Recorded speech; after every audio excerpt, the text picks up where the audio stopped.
Depuis quelques années, vous avez pu constater que les éditions Héritage participent à ressortir les archives de l'histoire musulmane de France. Et cela est extrêmement important. C'est extrêmement important pourquoi? Parce qu'on a aujourd'hui beaucoup de polémiques autour de l'islam et l'islam est devenu un sujet que l'on ne sait plus comment traiter, puisque est adossé au sujet de l'islam la géopolitique, la politique, l'immigration, la délinquance, le terrorisme, ce qui fait que finalement, quand on parle d'islam, on ne sait plus de quoi on parle. Et bien souvent, on a l'impression que lorsqu'on parle des musulmans, on parle de personnes nouvellement arrivées, qui n'ont aucune attache avec la société française et à qui on devrait apprendre qu'est-ce que c'est qu'être français.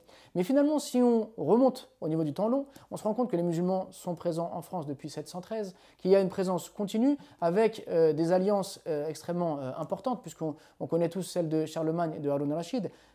Charlemagne, donc, qui est le petit-fils de Charles Martel, qui aurait repoussé les Arabes à Poitiers, et donc son petit-fils n'avait peut-être pas compris ce sur quoi était son grand-père, puisque lui, il va nouer une relation avec Haroun al-Rachid. Donc on voit finalement que quand on a plein de matériaux pour lire l'histoire, eh bien on peut déconstruire certains récits populaires, ou bien on peut avoir de la nuance, ou voir les choses différemment. Mais pour cela, il faut que ces archives puissent être dépoussiérées afin qu'on ait accès et qu'on puisse donc découvrir et explorer, analyser l'histoire de la présence musulmane, qu'elle soit une présence temporaire, une présence durable, une présence intellectuelle ou autre. Sauf que publier ces archives, ça a un prix, et ce n'est pas forcément quelque chose qui est grand public, donc qui est extrêmement vendu. Ainsi donc, je vous invite à soutenir cette dynamique en achetant ces livres, car c'est lorsque vous achetez ces livres que ça permet justement de pouvoir faire naître d'autres projets, qui sont des projets extrêmement importants, parce que ça donne une matière première pour les chercheurs, ou bien pour l'ensemble des musulmans, pour pouvoir avoir des ressources pour parler de la présence musulmane en France.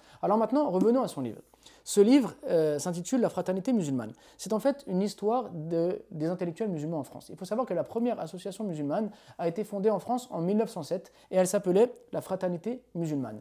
Elle était à Paris. Elle réunissait donc de grandes figures intellectuelles françaises, mais également des personnes venues de l'Empire ottoman et d'autres régions donc, du monde musulman. Et il y avait parmi eux Christian Cherfis, qui s'est converti à l'islam et qui se faisait appeler Abdelhaq.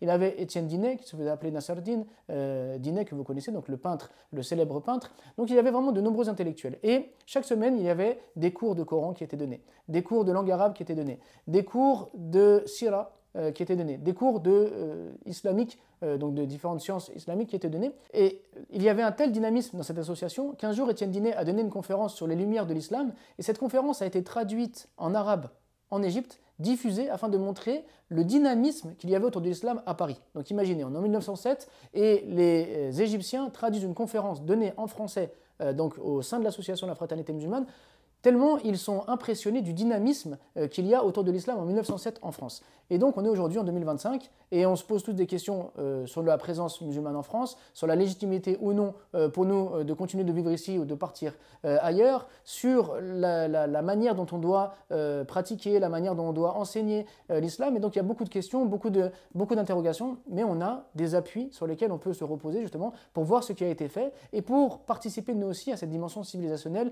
à cette dimension intellectuelle de la présence musulmane en France. Et donc on voit que dans ce livre, on va découvrir les statuts de l'association, et ça peut être assez intéressant de les lire et de les étudier.